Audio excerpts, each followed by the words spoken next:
இந்த நாட்டிலேயே prime மினிஸ்டரோட photo போட்டு பிஎம் கேர் ஃபண்டு வாங்கி ஊழல் பண்ண ஒரு கட்சி பாஜக.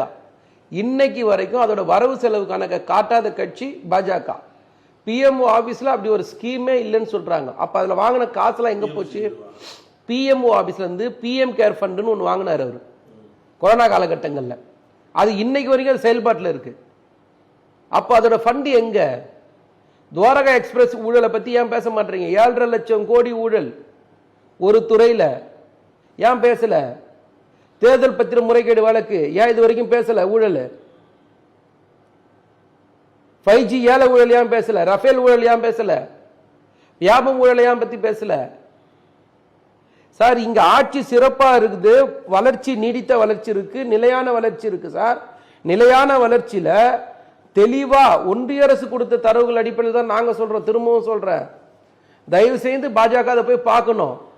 தேர்தலுக்காக நாங்க ஒரு நாள் ஜெய் ஸ்ரீராமும் சொல்லல, தேர்தல் முடிஞ்சதுக்கு அப்புறம் பூரி ஜெகநாதர் வாழ்வுன்னு சொல்லல. நாங்க கூட்டணியில் திருமாவளவனே சொல்றாரு, திமுக சிறப்பா வேலை செய்யுது, கட்டமைப்போட கட்சி வச்சிருக்கு, எந்த கட்சியிலும் இல்லாத அளவுக்கு பூத் ஏஜென்ட் இந்த இதெல்லாம் வச்சிருக்காங்க, விஎல் எல்லாமே வச்சிருக்காங்க. இருந்தாலும் நம்ம எச்சரிக்கையா இருக்கணும். அமித்ஷா சொல்றதை வந்து அலட்சியமா எடுத்துக்க கூடாது. பீகார்ல வெற்றி பெறுவோம் அப்படின்னு சொன்னாரு, வெற்றி பெற்றுட்டாங்க. இப்ப கேரளாவில் பாத்தீங்கன்னா மாநகராட்சியை கைப்பற்றிட்டாங்க அப்படிங்கிறாரு.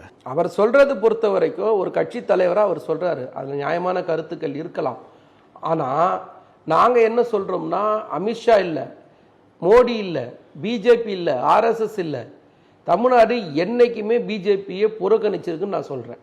2014, 2019, 2024 எங்கேயாவது ஜெயிக்க முடிஞ்சுதா பாஜகவால? இன்னைக்கு வரைக்கும் தொடர்ச்சியா இந்த மண் வந்து பாஜகவை புறக்கணிக்குது.